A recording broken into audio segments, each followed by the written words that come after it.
My fellow Americans, this week I traveled to Nashville, Tennessee to lay a wreath at the grave of Andrew Jackson on the 250th anniversary of his birth.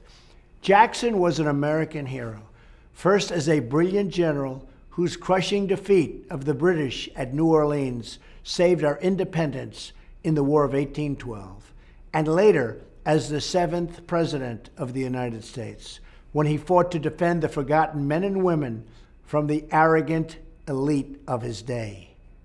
Does it sound familiar?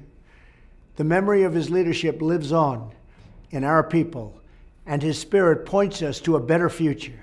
This week, I also traveled to the Willow Run plant in Michigan.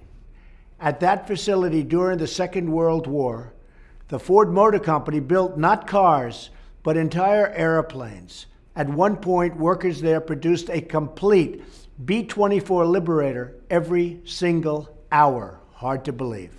Today on that site is a new facility where the cutting-edge cars of the future will be tested. And this week, the old plant was filled once again with thousands of workers and engineers. I was there to share the good news for the American auto industry. We announced we'll be reversing an 11th hour executive action from the previous administration that was threatening thousands of auto jobs in Michigan and across America. And I mean threatening.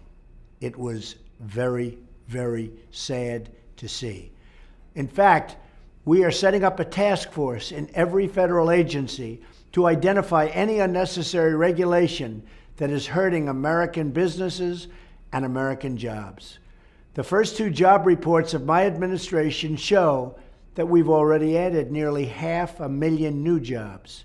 The days of economic surrender for the United States are over. For too long, special interests have made money shipping jobs overseas. We need a new economic model. Let's call it the American model. Under this model, we will lower the burden on American business, but in exchange, they must hire and grow America and American jobs. This will be a win-win for our companies and for our workers.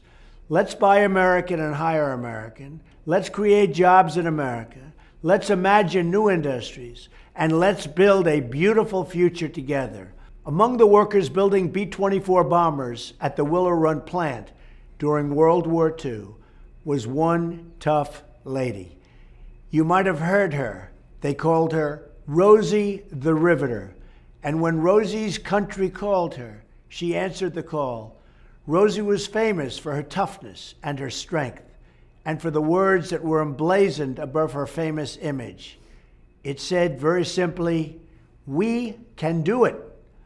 If Americans unite and find again within our nation the soul of Rosie and the spirit of Jackson, I have no doubt that we can do it, and do it like never before.